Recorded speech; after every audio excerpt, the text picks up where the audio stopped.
Bom, hoje a gente vai mergulhar num dos conceitos mais centrais e, ao mesmo tempo, mais misteriosos da teologia cristã. A ideia de que a humanidade foi criada à imagem de Deus, ou, em latim, imago Dei. A base vem lá de Gênesis, claro. Mas a grande questão que fica no ar é, essa imagem, ela é algo que a gente tem por natureza? Ou, sei lá, algo que a gente faz? Ou o que a gente somos na nossa essência? As fontes que a gente analisou mostram que a resposta para isso mudou muito ao longo do tempo. Vamos tentar montar esse quebra-cabeça? É um quebra-cabeça fascinante mesmo. E olha, as peças linguísticas originais já dão umas pistas, sabe? O termo em hebraico é Tselem Elohim. E Tselem não é só uma imagem como uma foto. A ideia é mais de uma representação, quase um emissário. Pensa tipo na estátua de um rei que era colocada numa província distante. Ela não só se parecia com o rei, ela representava a autoridade dele, a presença dele ali. Ah, interessante. E Elohim é um dos nomes de Deus que indica poder, majestade. Aí no Novo Testamento, a palavra grega é ícon, como lá em Colossenses, que chama Cristo de o ícon perfeito de Deus. Então, desde o começo, a própria linguagem já nos afasta de uma ideia de semelhança só física, né? E aponta para algo sobre função, representação, essência. Certo. Essa ideia de representante é muito forte. Então vamos para a base. Gênesis 1. O texto diz: façamos o homem à nossa imagem conforme a nossa semelhança. Mas o que me chama muito a atenção é como essa ideia é usada depois em Gênesis 9.6, para proibir o assassinato, porque, e eu cito, a imagem de Deus foi feito homem. E isso é dito depois da queda, depois que a perfeição do Éden já tinha sido perdida. O que isso diz para a gente sobre a durabilidade dessa imagem? Essa observação é crucial. É o ponto-chave. Isso mostra que, na perspectiva bíblica, a imago Dei foi sim danificada, foi distorcida pelo pecado, mas de forma alguma aniquilada. Ela continua lá. Continua. Ela permanece como fundamento, sabe? O fundamento irredutível da dignidade humana. É por isso que tirar uma vida humana é tratado como uma gravidade cósmica. É um ataque direto ao representante do rei. Teólogos como João Calvino, por exemplo, argumentaram muito que, mesmo na nossa condição caída, essa imagem persiste. A semelhança moral com Deus foi, sim, muito comprometida, mas a imagem, nossas capacidades de raciocinar, de criar, de se relacionar, isso ainda está lá. Entendi. E é essa imagem danificada que o Novo Testamento vai dizer que Cristo veio para restaurar. E essa restauração, pelo que parece, não é uma coisa de uma vez só, né?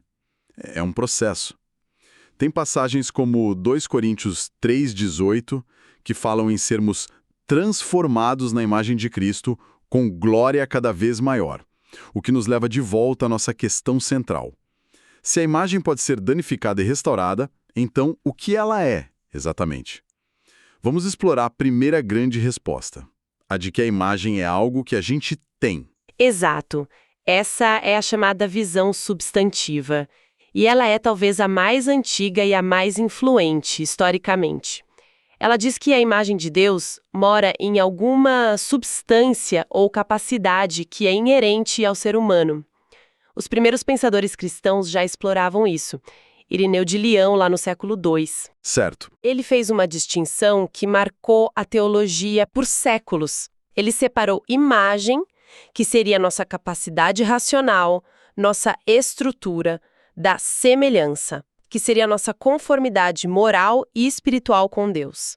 Para ele, a queda destruiu a semelhança, mas a imagem permaneceu. Ferida, mas permaneceu. Essa distinção entre imagem e semelhança parece fundamental. Na prática, como que isso mudou a forma como a igreja via a humanidade? Quer dizer, a imagem nos dá a capacidade de buscar a Deus, mas a semelhança só pode ser restaurada pela graça, isso? Precisamente.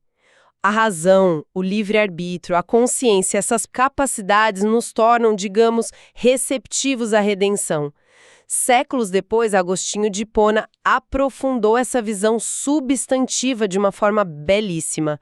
Ele olhou para dentro de si mesmo e viu um reflexo da Trindade na estrutura da mente humana: memória, intelecto e vontade. Uau! Para Agostinho, a nossa capacidade de lembrar, de entender e de amar era um eco da natureza triuna de Deus. A imagem, para ele, estava na nossa alma racional. Então, para essa visão substantiva, a imagem é uma qualidade que a gente já nasce com ela, algo que nos diferencia do resto da criação. Mas isso não corre o risco de ser um pouco estático e até meio excludente. Se a imagem está ligada à racionalidade, o que a gente diz de um bebê ou de alguém com uma deficiência cognitiva severa? Eles teriam uma imago Dei diminuída? Essa é exatamente a crítica que levou ao desenvolvimento de outras perspectivas.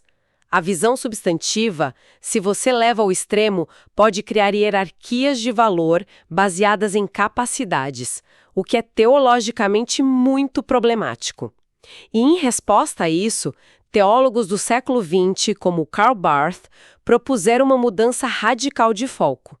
Para eles, a questão não era o que a gente tem dentro de nós, mas como a gente se conecta. Essa é a visão relacional. Ou seja, a imagem de Deus não é uma propriedade, mas um evento. Ela acontece no encontro. Exatamente. Bartel olhou para a afirmação Deus é amor e para a doutrina da Trindade, um Deus que está em eterna comunhão consigo mesmo, e concluiu que a essência de Deus é relacional. Portanto, se nós fomos feitos à sua imagem, a nossa essência também deve ser relacional. Faz todo sentido. A imago Dei não é encontrada na alma solitária, mas no eu-tu da relação. É na nossa capacidade de amar, de entrar em comunhão com Deus e com o próximo, que a gente reflete o Criador. A imagem de Deus é ativada no momento em que a gente vive em comunidade e amor, espelhando a vida interna da Trindade. Eu entendo o apelo dessa visão. Ela é muito mais dinâmica. Mas vou fazer o papel de advogado do diabo de novo. Essa visão relacional de Barth não é um pouco restritiva, por outro lado? Se a imagem se manifesta principalmente na comunhão, o que dizer de uma pessoa que, por circunstâncias da vida, vive num isolamento profundo? Um eremita ou alguém que sofre de uma fobia social que incapacita? A imagem de Deus estaria inativa ou diminuída nela? É uma objeção poderosa e necessária. Os defensores da visão relacional responderiam que a capacidade para o relacionamento ainda existe, mesmo que não seja exercida. E, crucialmente, a relação primária que nos define é a com Deus, que nunca é totalmente rompida. Mas a sua pergunta nos leva perfeitamente à terceira grande perspectiva, que tenta meio que resolver as limitações das duas anteriores. Se a primeira é sobre o que temos, Substância. e a segunda sobre com quem nos conectamos, Relação. a terceira é sobre o que fomos chamados a fazer. Entendi. Então, se a visão substantiva é sobre o que eu tenho dentro de mim e a relacional é sobre com quem eu me conecto, parece que falta uma peça, né? Qual o meu propósito no mundo? Existe uma visão que aborda isso? Sim, é a visão funcional. Teólogos como Gerhard von Rad argumentaram que quando Gênesis 1 fala da imago Dei, o contexto imediato ali é o mandato para dominar e cuidar da criação. Ah, claro. A imagem de Deus, portanto, não é uma qualidade ou uma relação, mas uma vocação, um papel. Nós somos os vice-regentes de Deus na Terra. Nossa função é governar a criação em nome dele, com a mesma sabedoria, a mesma justiça e o cuidado que ele teria. A imagem é um verbo, não um substantivo. Essa visão funcional me parece ter implicações muito, muito concretas para hoje em dia. Não é só uma ideia abstrata. Enormes. Para um teólogo como von Rad, uma crise ecológica, por exemplo, não é apenas um problema científico, é uma crise teológica. É um fracasso coletivo nosso em viver a nossa função como imago Dei. Entendi. É como se o representante do rei, em vez de cuidar da província, estivesse saqueando a província. E o mesmo vale para a justiça social. Quando estruturas sociais oprimem os vulneráveis, a gente está falhando na nossa vocação de refletir o governo justo e compassivo de Deus. Certo. Sabe, essa visão funcional me lembra uma conversa que eu tive com uma cientista que estuda inteligência artificial. Ela me disse que todo debate ético sobre IA a força a perguntar: qual é a nossa função única que não pode ser replicada por um algoritmo? Para ela, essa pergunta ecoava a visão funcional da Imago Dei. Isso conecta a teologia antida com debates do século XXI de uma forma muito poderosa. Então a gente tem essas três visões: substantiva, relacional e funcional. E as fontes que a gente analisou sugerem que elas não precisam ser mutuamente exclusivas, certo? Como que elas podem trabalhar juntas? É a melhor maneira de olhar para elas. Podemos pensar assim: a visão substantiva nos dá as ferramentas para a tarefa. A razão, a vontade, a criatividade. Ok. A visão relacional nos dá o contexto para a tarefa. Somos feitos para viver em comunhão com Deus e com os outros. Certo, o ambiente. E a visão funcional nos dá a missão em si: cuidar do mundo, enchê-lo de justiça e beleza. Juntas, elas pintam um quadro muito mais completo do que significa ser humano. É ter as capacidades de Deus para se relacionar como Deus a fim de representar Deus no mundo. E essa compreensão integrada da Imago Dei foi a base para alguns dos desenvolvimentos mais importantes do pensamento ocidental, como a ideia de direitos humanos universais, não é? Absolutamente. A noção de que cada ser humano, independente de capacidade, raça, status social ou crença, possui um valor inerente e inalienável, isso não surgiu do vácuo, tem raízes profundas nessa doutrina. Se cada pessoa é uma portadora da imagem divina, então cada pessoa merece dignidade, respeito e proteção. É um borro, um escudo contra qualquer ideologia que tente reduzir o valor de uma pessoa à sua utilidade ou produtividade. Então, para recapitular, a jornada para entender a Imago Dei nos mostra que não tem uma resposta simples.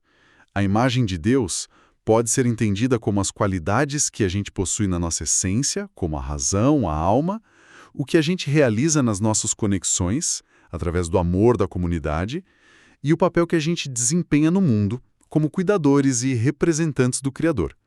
Cada visão acrescenta uma camada de profundidade. E o fio que une todas elas é essa afirmação radical de valor. Para quem nos ouve, pensar sobre qual dessas visões ressoa mais pode mudar a forma como a pessoa encara seu trabalho, seus relacionamentos, sua própria identidade. A pessoa se vê mais como um pensador, que é a visão substantiva, um conector, a relacional, ou um fazedor, a funcional. A verdade teológica é que somos chamados a ser os três. E isso nos leva a uma última reflexão. Se, como a gente viu, a imagem está sendo restaurada e transformada em nós, isso muda tudo. Sim, e isso levanta uma questão importante. Se a Bíblia fala em sermos transformados à imagem de Deus, isso sugere que a Imago Dei não é só uma herança do passado, uma dignidade com a qual a gente nasce, mas também é um destino para o futuro, um potencial a ser realizado. A pergunta que fica é: se a humanidade foi criada para refletir o Criador, e essa reflexão está num processo ativo de restauração, o que isso nos diz sobre o propósito final da existência humana?